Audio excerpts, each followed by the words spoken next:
To go. Hello, everyone. Welcome to one of our last live sessions and one of the ones I've personally been looking forward to.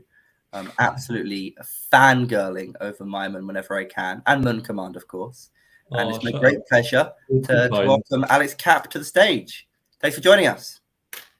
Thank you for having us. It is such a pleasure having talked to you about the whole World MUN thing, World MUN Day thing, way back when it was still a debate over whether it's 100 years MUN or not. That is true. That was really, really exciting. Can we actually see whether there's who is in here? Is there like a... Yeah, you can check the People's tab on the top right. People's tab. Oh, nice. Yeah, there's 8 people. That's joining. not bad. Could be worse. So the panel is called something with how software can make MUN better or something. It's in the title. You can see it just above where we're speaking. Yeah, it says how software can turn Model UN conferences from good to great. Just to remind you, Mr. Alexander. Thank you. So no, I actually did prepare a little thing. Right here on paper, and I also prepared something in Padlet. No, so I want to not like bore you with just talking about MUN Command and MyMUN for a long time, right? So obviously, as Philip introduced me, I'm one of the guys who created MUN Command and then is now also running MyMUN.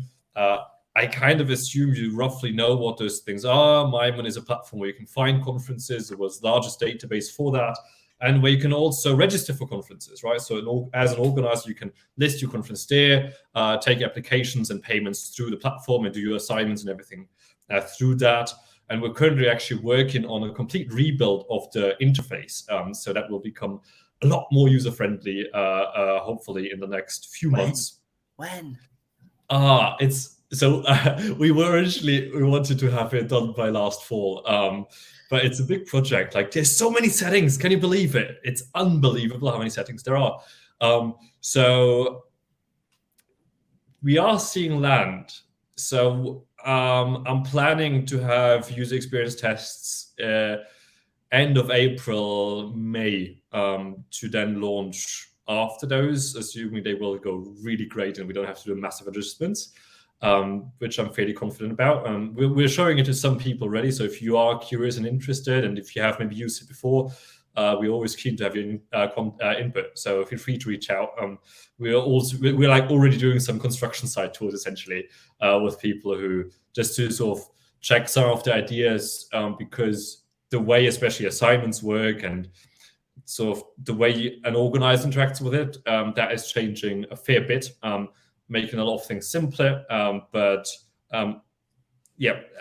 order for it to actually be simpler, not just in our heads simpler, we obviously need your feedback. So if you're keen, feel free to share your thoughts.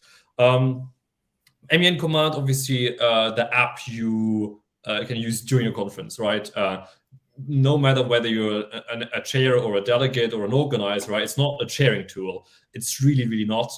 Our main goal first was to have something for organizers, which makes their life easier to contact delegates at any time during the conference, to always have an eye, right? You have this amazing dashboard where you can always see exactly which committee is doing what. So if you're walking around at a conference, as an organizer, not blindly walking into a committee thinking, oh, are they going to be an unmod? Can I talk to the chairs right now? Or am I disturbing the whole thing? Right, you can just have a look. All right, they have another 7 minutes unmod, so I can walk over there, have a chat with the chairs, and head on over. And you can also see like, oh, there's 5 position papers or like 5 working papers in my committee 1, and the other one haven't done anything at all. So you can really sort of check with them and make sure they're all aligned. And you can also see statistics and stuff like that, because obviously everybody's logged in. And I don't know. I love my statistics, me. Sorry, keep going. And we have this one thing, the activity score, which Alex built, or like the formula. Alex came up with that. The other one, and it sort of gives you a score for how active you as a delegate have been during the conference, and it rewards you not just for submitting motions, for example, but actually having motions passed, because obviously we can track that, and stuff like that. So it's really fun. Go check it out if you haven't yet. But I don't want to make this about that. I want to make this about accessibility of MUN and modern United Nations and conferences like that, because that is eventually sort of what drives us, right? We want to make MUN more accessible. Our vision is that every single student in the world there's at least one MUN conference by the end of their student career. And for that to be possible, MUN has to be accessible. It has to be easy to go to a conference. It has to be easy to get into it. And when you're there and you're doing that conference, not everybody's going to do 20 of them. So you want to make sure that if you're there, you're learning the most during that time. We are trying to do that with software, but we believe that there's so much more that can be done. And the thing is that obviously everybody has a different perspective on it and different ideas maybe about that. So what I'd love to do is do a little exercise with all of us together, and think about what did we struggle with when we started doing MUN, what can be done to address those things, completely free of any like resources or what can I do or who can do what, like just fundamentally, how can we make those things easier? That is something that we're going to think about in the next step. And then in the third step, we're actually going to think about, so what can individuals and organizations do to come through on those things that we can do to make it more accessible. And by that, we want to ideally just give a lot more people access to Model United Nations and get a lot more people into our community, which is obviously amazing.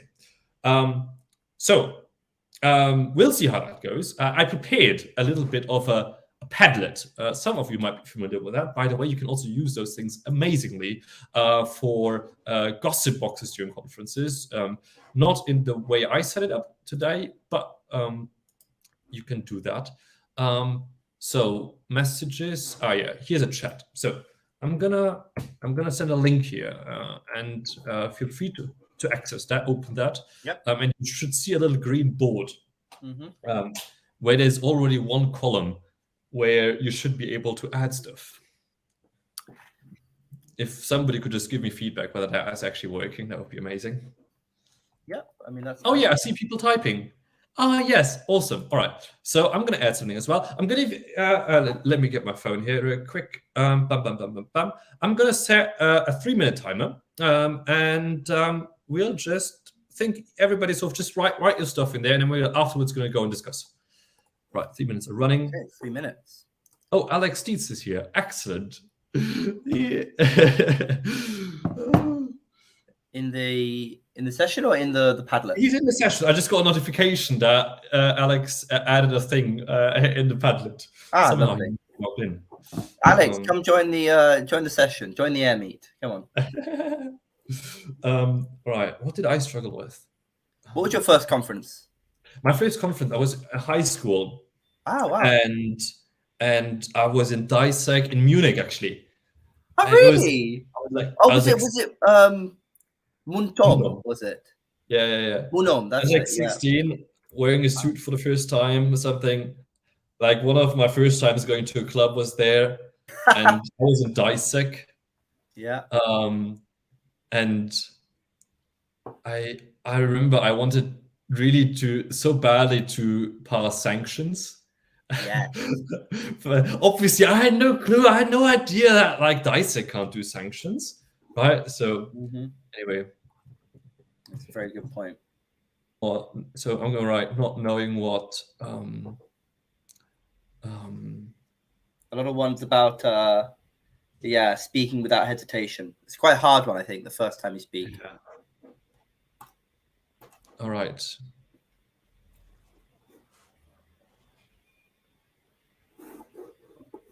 Nice. All right. What else was it? We've another 1 minute and 20 seconds. What else was difficult?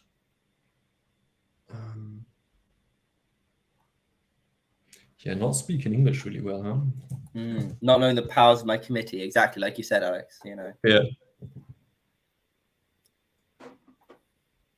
My favorite is the other way around. It's not when people have committees that are too weak doing powerful things. It's when they're in the UNSC and they talk about small migration debates, and it's like, guys, you're the UNSC. You do a lot more than that. So it's all about the powers, but about the responsibilities. Exactly. With great and very little power. No, I struggle with being too arrogant, but I think MUN is really great in just naturally teaching you not to be arrogant, because everything you do, you get immediately thrown back in your face. That is true. Yeah. I'm gonna write that. I hope I got better, but fuck, that was really hard back then. You're a lovely guy. Come on. Oh, you're flattering me. Yeah. What else was there? Not knowing how to do research. Also, very simple one: knowing how to talk to people, like just yes. normally, like because you're at school, right? Yeah. Oh god. But I think so. What I found the coolest thing was that every time you go to a conference, you get to reinvent yourself. You get to be a new person. That's I guess so. I guess. No, so. right? Like, when yeah. you're in school, it's the people you're forced to be with. You've been with them for years and years through a time of your life where you're developing so much, right? But they're always going to see you the way you were like 5 years ago. Then you go to a conference, nobody knows you. They don't know who you are, what you are, or how you act, or how you acted 5 years ago. So they just see you for who you are now, or who you sort of trying to be. Yeah. Okay. It allows you to evolve a little bit. Anyway, enough nonsense here. Let me just. I'm gonna have to fix that camera thing here. All right. Let's have a look at what everybody wrote. Speaking without being nervous. Actually, really good one. Didn't know where to find the next conference. Can you share the screen? Can I share my screen? Let's have a look. Share screen. If you want me to, I can as well. No, I think I should be able to. If my Mac. Here we are. Fantastic. Yeah, perfect. All right. So, speaking of, didn't know where to find next conference. I had no idea was what MUN was and what the protocol was. Knowing the ROPs, similar direction. Mine was speaking without hesitation. I was extremely nervous. And in addition to that, I had no idea what to do.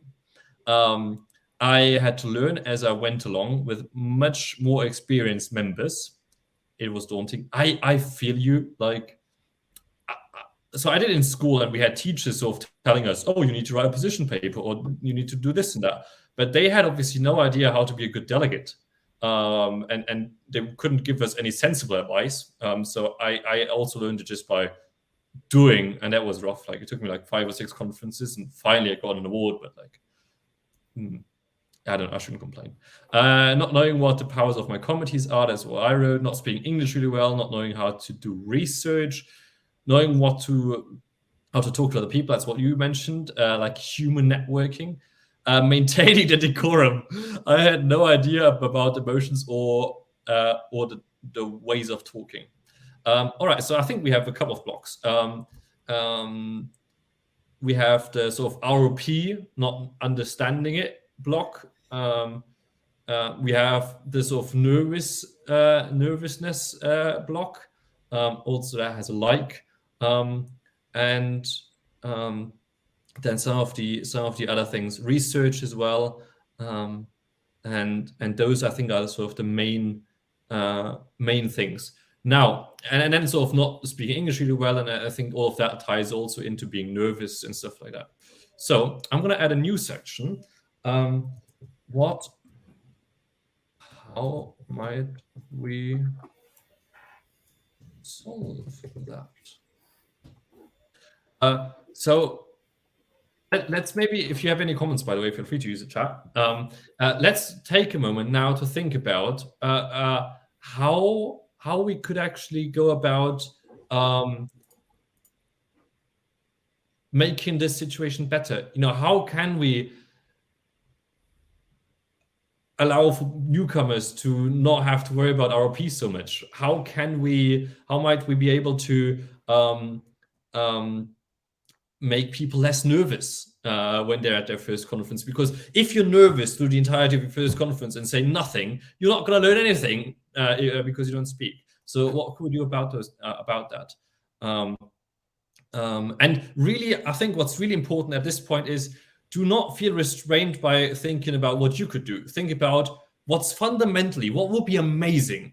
Don't think about budgets or what can we do. Just think about, like, what would be amazing, right? The coolest thing. Like, and if that's having Netflix do a docu-series that costs 500 million, put it there, and we'll see what we do about that.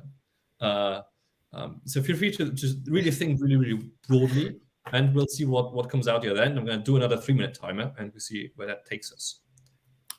Euphoria, but for MUN conferences. Yes. Or like the Drive to Survive, the Formula One thing. Yes, yeah. I mean, imagine they go to Worldman with that. That would be insane. You know, a fun fact: Timon is actually producing an MUN film. Really? Yeah.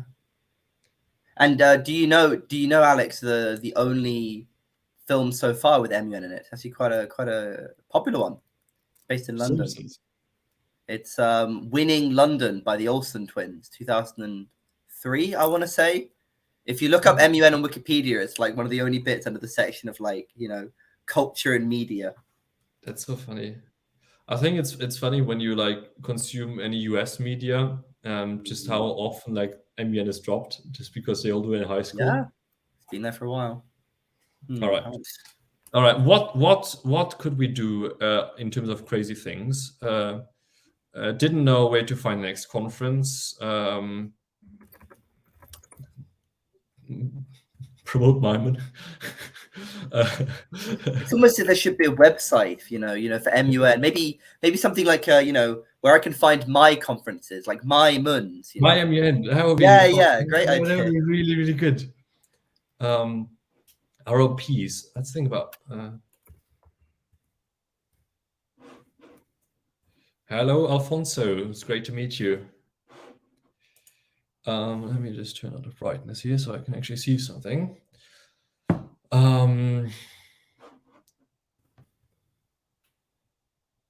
What can we do about the nervousness thing? I think that's an interesting one. That's a tough one. That is a tough one because in some cases, nervousness is almost something that everyone's going to face and have to sort of overcome their own ways. But having nicer chairs, I think, is always good. I should write that right now. So I wrote chair training to make people feel comfortable. Better chair training is always good. I think because it's so often that you find that idea of chairs sort of being the rulers of the committee. Yeah. And I think that's like the biggest nonsense attitude ever. It's a very cultural thing. So I remember, like, compared to the US, to Europe, to also India and Southeast Asia, the roles of chairs are very different. In India, and apologies if there are any people from India connecting here, but chairs are pretty brutal, I have to admit. That is my personal experience from knowing quite a few. India is like, I once did I think an interview for some sort of opening ceremony in India as like a, how do you say, keynote person. Ooh, and funky. Yeah, and then I asked the girl who was like SG or something, like, because she asked me, why are you doing MUN? Why are you so passionate about it? And I'm like, oops. I mentioned my stuff, and then I asked her, so why are you passionate about MUN? And she's like, oh, because my parents told me to go. And that's wild. That's stereotype, so different to the European attitude, or like and the American one as well. You know, they compete in MUN. You know, right. Yeah. Okay. Right. Is that the 3-minute timer? We've got, like, my timer went off. Not knowing what the powers of my committee are. No. Okay. Let's have a scroll through. I'm going to go back to sharing my screen. Just beep, beep, boop, beep, boop.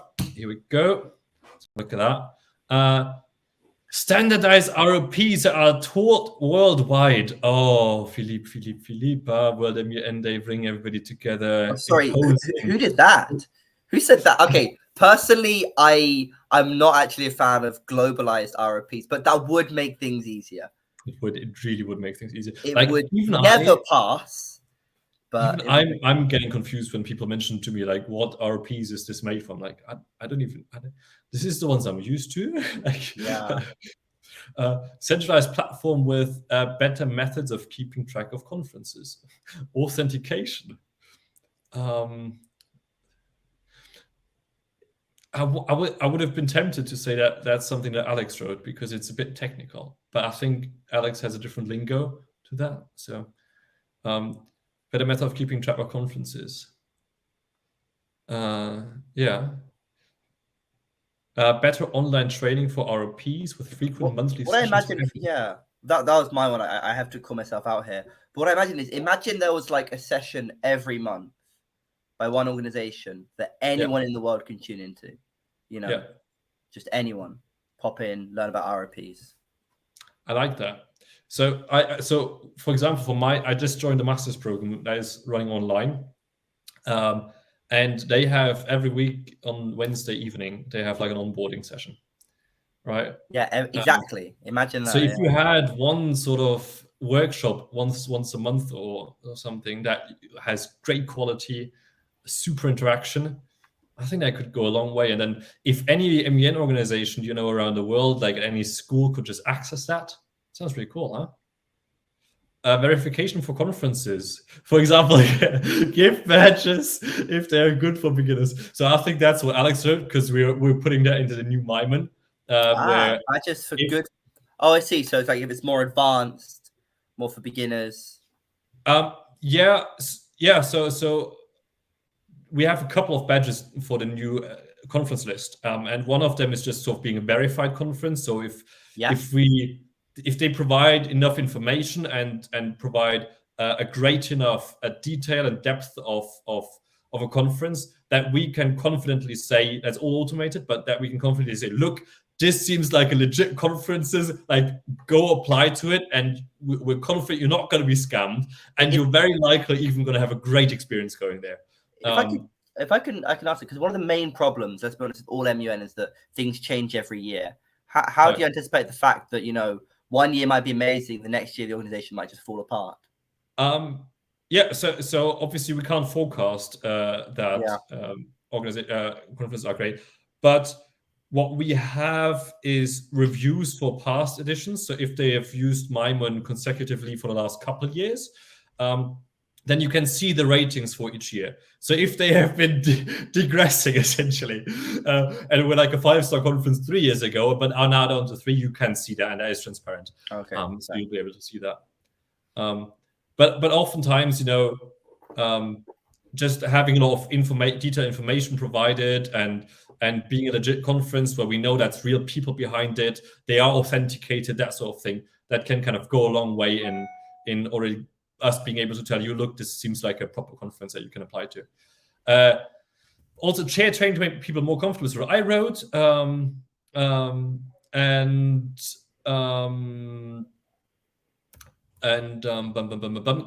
of ties into what you suggested with the annual training, and I just changed to light mode. I have no idea what that's a reference to. Light mode is in like dark mode and light mode, or I don't know. So I don't know. I have dark mode enabled. If you can clarify what you mean by that, feel free to write it in the chat. Money to support new MUNs with training behind them. Ooh. I think this can be valuable, like also a resource for organizers. Money being one thing, but also just the training for people to know how to. Yeah, imagine almost like how a bunch of actual real world mechanisms work, where they trigger the mechanism and then you put together a band of advisors or people to come and help for a conference. Yeah. So and so just having a blueprint for organizing a conference, like, because we helped organize a conference in Karlsruhe the last years, and a lot of what we did is just sort of give them a schedule and help them sort of have a timeline. And now a lot of conferences that I see struggling to get applicants, struggling to just get everything sorted is not proper planning and scheduling. So maybe that would already help. Has already given me ideas for MyMUN. Anyway, and awesome. I didn't get anything about the light mode, but I'm a big fan of dark mode, although MyMUN will not support dark mode. And MUN Command neither, yeah. Why not? The problem is, so MUN Command, it was we're using a specific framework that had it enabled actually by default. But that means that nowhere in your code can you sort of have a custom color, or like just like hard-coded color. And so sometimes I just write, like, I want something to have a white background, and I just write white. So this is going to have a white background, just to have it easier. Or sometimes it's difficult to refer to sort of your centralized variables that you have listed somewhere, because that particular part of your code doesn't support referring to that. So you're just like, I'm just going to put the exact color and use that. And essentially, you would have to sort of find a different color pairing and then make sure you never screwed up in your code and just hard wrote a color in there. Yeah. That's the reason. It's a lot of work, and we don't have a lot of resources.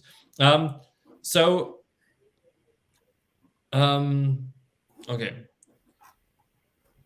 I'm thinking. So what I had planned for now is have a new sort of column with ideas about what can organizations do and what can individuals do.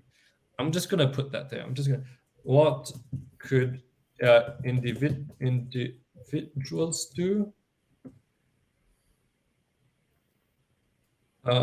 What can organizations do?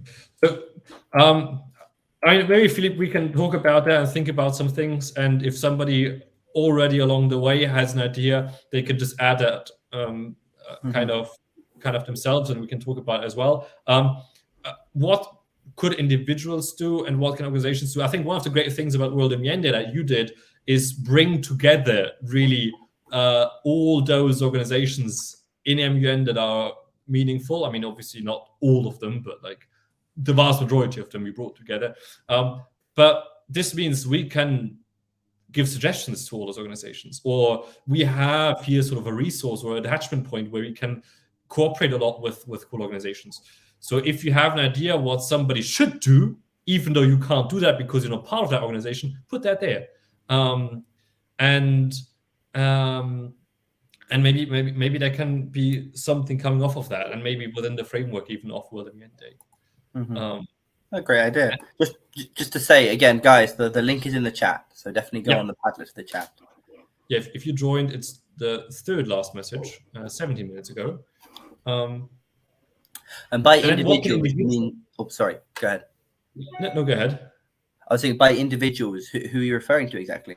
So if you go to a conference, what can you do next time or what can anybody do to make MUN more accessible?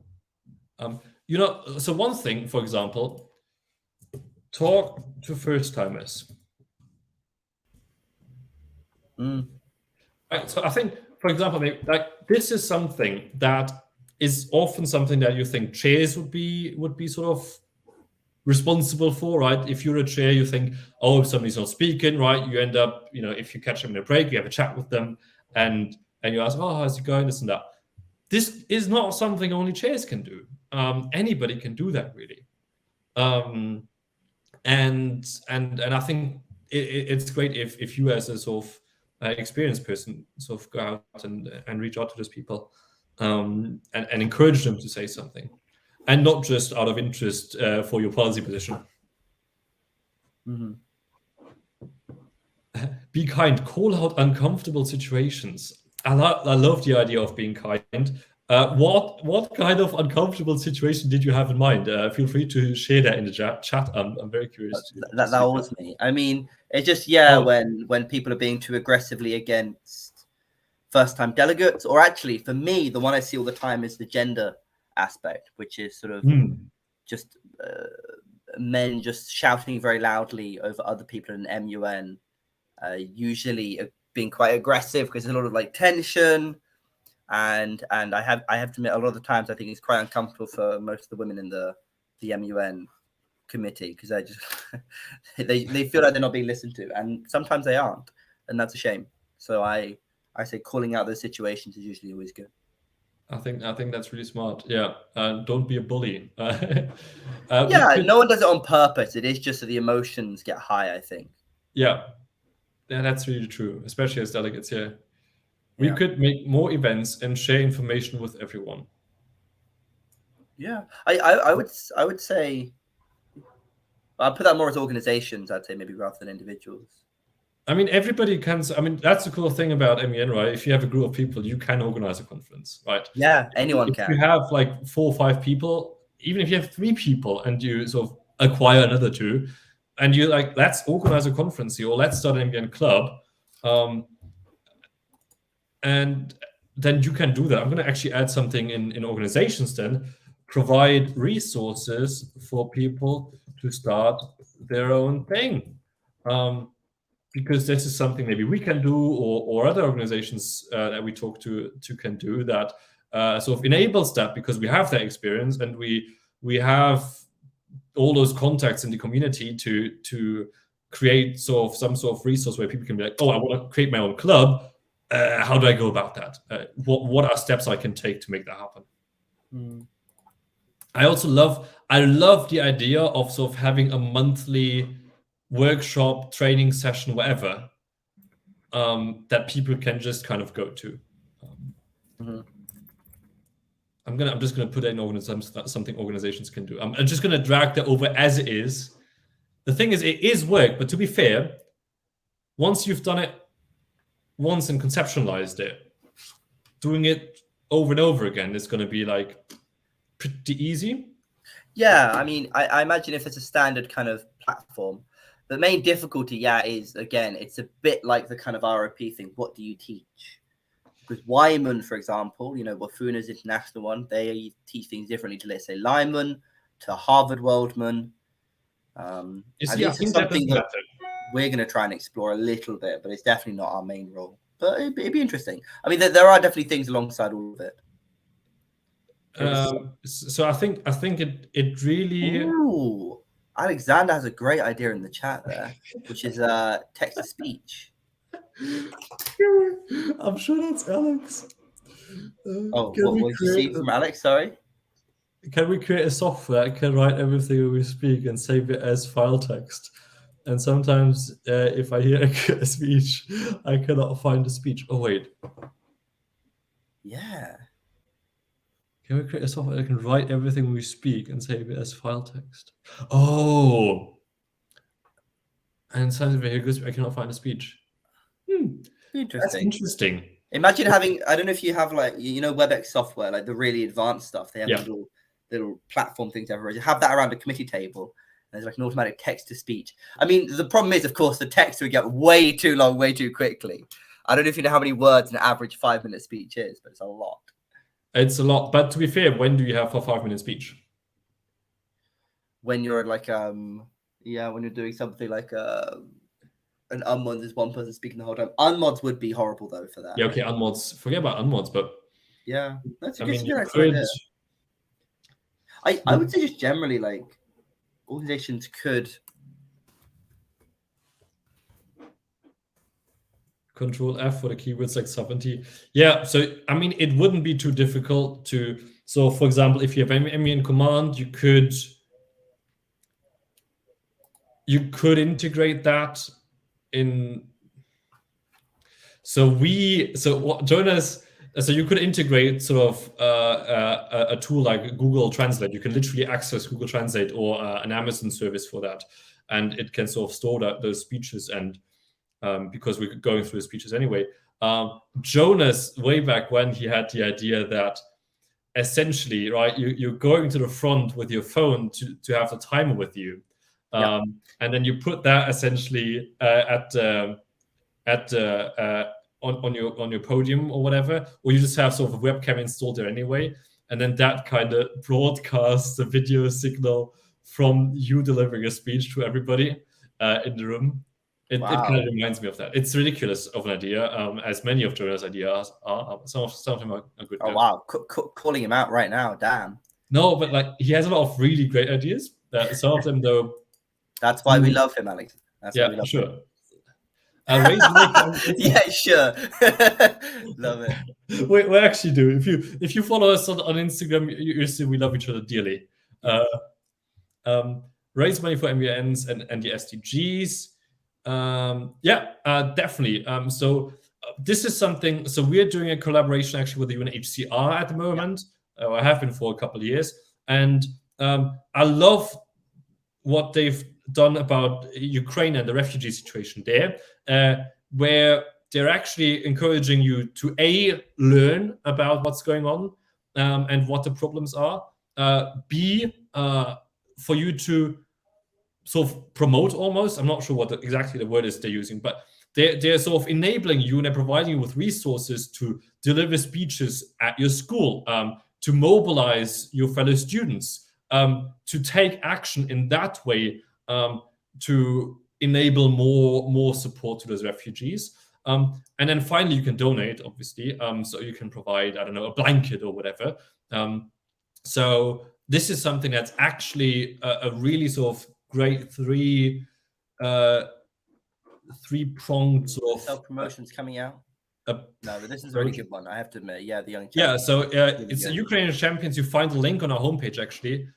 This was not to promote ourselves, but really about their whole thing. And it's here, learn, share, and donate. So here, there's a pack of content. If you want to sort of be proactive and do stuff to support the cause, you can really go there and check that out and really do amazing things. I think that really just goes so well in line with raise money for MUNs and SDGs. What else have we here? Provide resources for, that's what I wrote. Better online training for our piece. That's what I copied there. More training at every level, from organizers to chairs to delegates. That's more harmonized. Include technology better in MUN.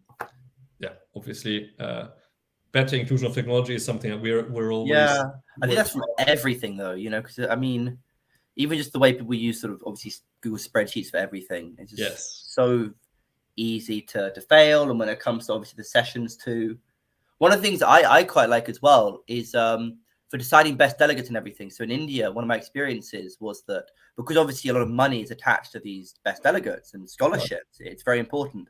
So we had to submit a detailed sort of, I think it was like 20 different columns where we rank each delegate in the top 10, for example, and we have to submit that.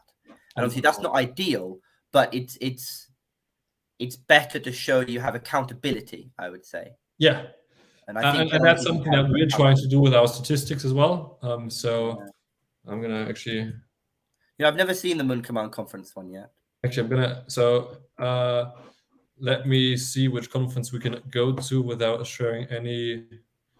Oh, you opened last year. RIP. Fun fact, I was at the opening ceremony and they cancelled my committee.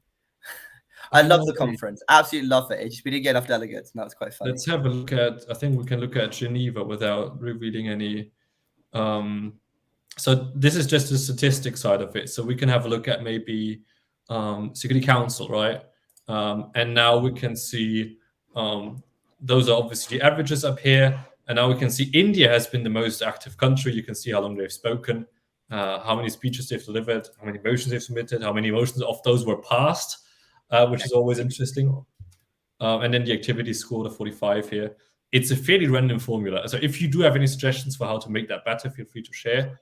That is a tough one. Because I mean, you could rank how well they've been in unmod, so that maybe goes into it. But what I could see, for example, is let's say you do have, sort of a bunch of metrics. Maybe metrics you can choose as well. You could look into. But as a guide, I don't think metrics should only ever decide awards. No, and so this is one thing we've been thinking about, where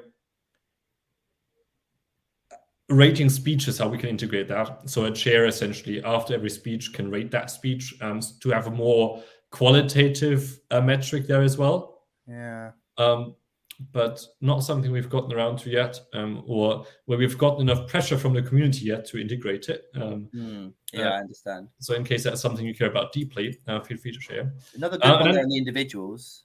I think so. The training sessions, right? I think that is definitely something that a keen organization might think about, and something I would love to have the time for, but we'll see. Maybe if we can find good collaborators. Yeah, I mean, I know WiseMe does. So obviously, I've written for WiseMe a few times on like organizing and training everything. I think they do sessions quite often. But what I would imagine is, like WiseMe best delegate does training as well. But best delegate, MUN Impact, of course, has its own things more related to SDGs. I want to have it accessible, and ideally, it should be free, and everybody should just be able to join and learn something for just if you have 3 hours or even just 2.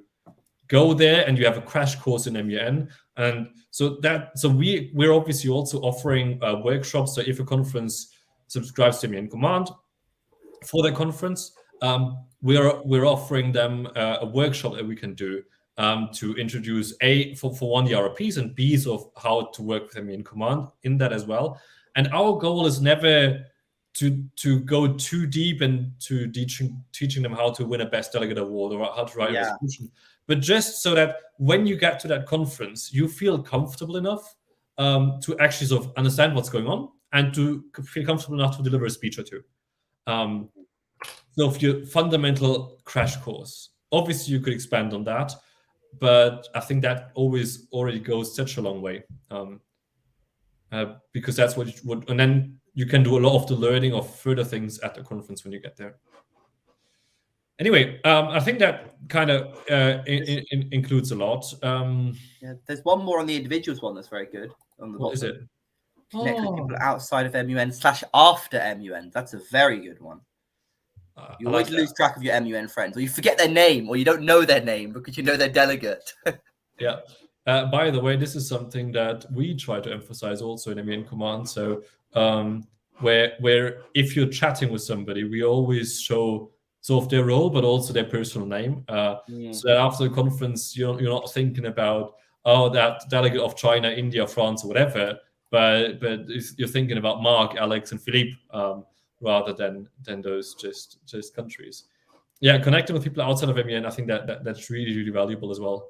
And making MUN more known, I think, especially here in Europe, where you just don't do it in school usually, and where just by having those conversations. Yeah, I mean, we've done some studies, and 161 countries in the world have an MUN, and it's just 300,000 people a year, and it's just yeah, obviously, I don't think half of us know. Actually, I don't think anyone knows sort of about any sort of even a quantity of them. It's like it's hard to scratch the surface of where it is, and I think obviously even with what MyMUN does, it's hard to also keep it all in the mind.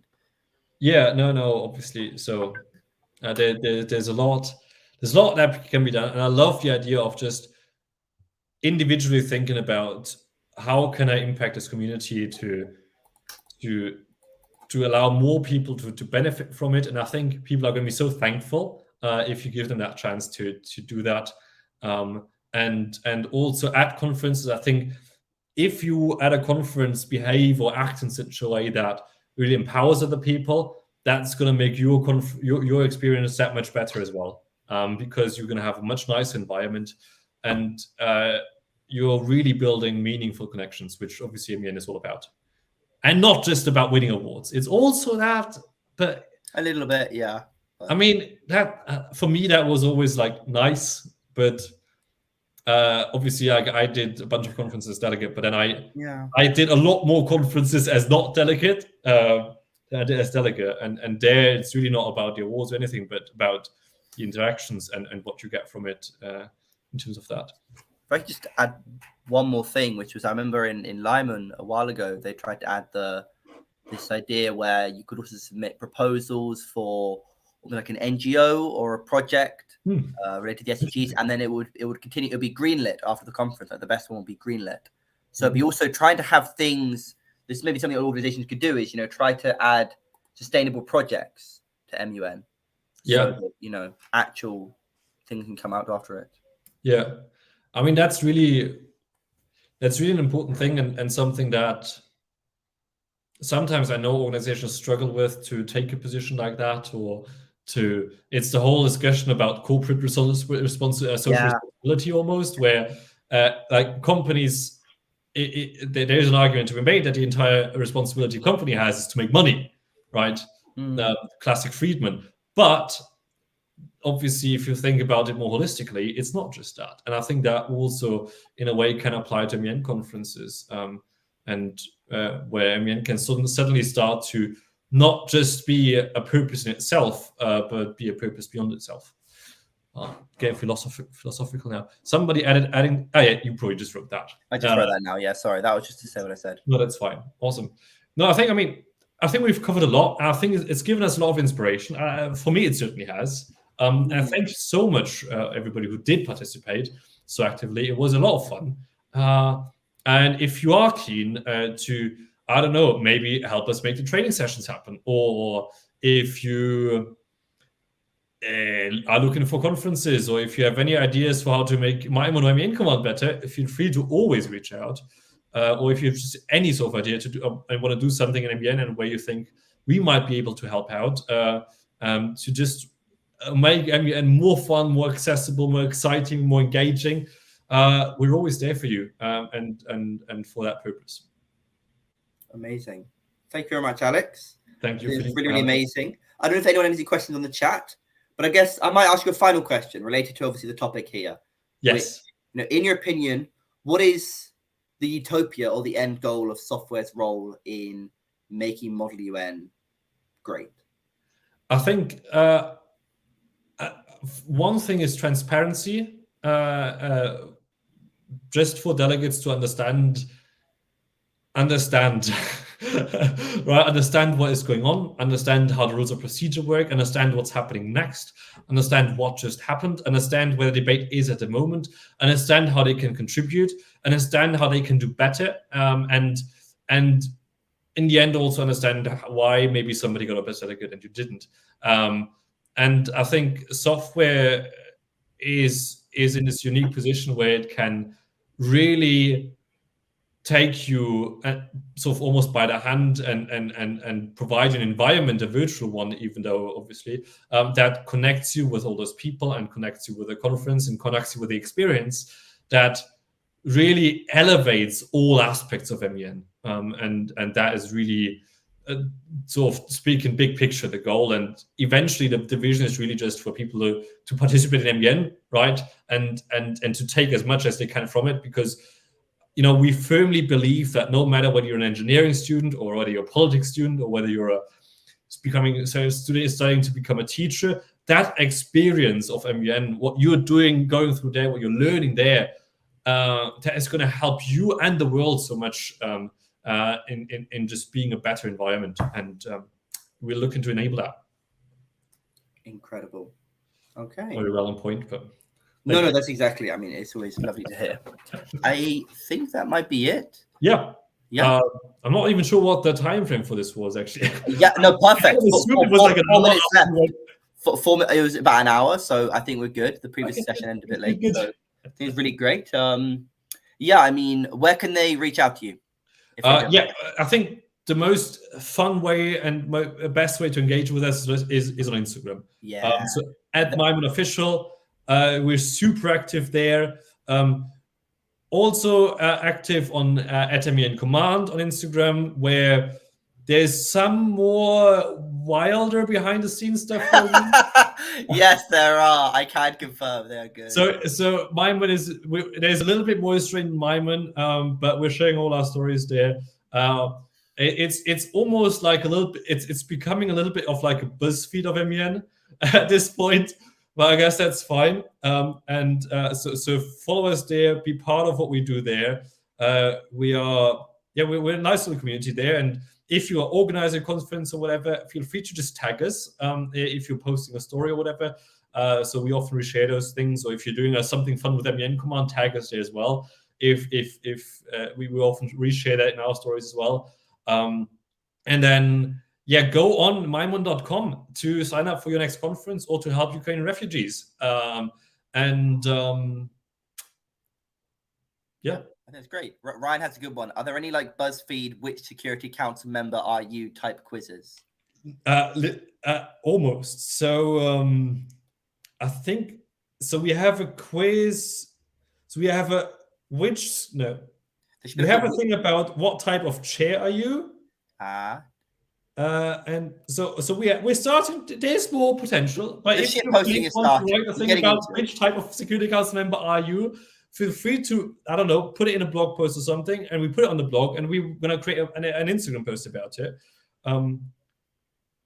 We have some stuff like that as well. Latest thing is about the SDGs, and we're also having a series now about Daria, the wonderful Daria. Yes. Is doing the horoscope. Obviously, that is something that I don't know, think about it what you want, but the reels she's making are really, really funny. And she's always spilling the tea once a month. She's incredibly creative, honestly.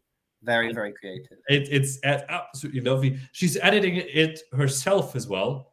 which I'm amazed by because it's all really well made. Yeah. Okay. Well, with that, I think all I can say is thank you very much, Alex, for joining us, and for MyMUN MUN Command for being stalwart friends of World Model UN Day, indeed, right from the beginning. This, I think, concludes our session today. Thank you very much for all the participants joining, and for those watching the recording as well. You are just as thanked for it. Do join us later for our last interactive session. Was that sorry? Can they see the Padlet link? The Padlet? No. No. Okay. Oh, well, yes, technically, because obviously you shared your screen. That's at the top of the screen. Are they going to just have to slide into our DMs on Instagram? Yeah, I'm afraid you're just going to have to talk to Alex, sadly, on Instagram. But I'm sure you'll have a great time. And otherwise, once again, happy World Model UN Day. Look forward to seeing you again soon. And wishing you a wonderful morning, afternoon, or evening. Great. Bye-bye. Ciao, ciao.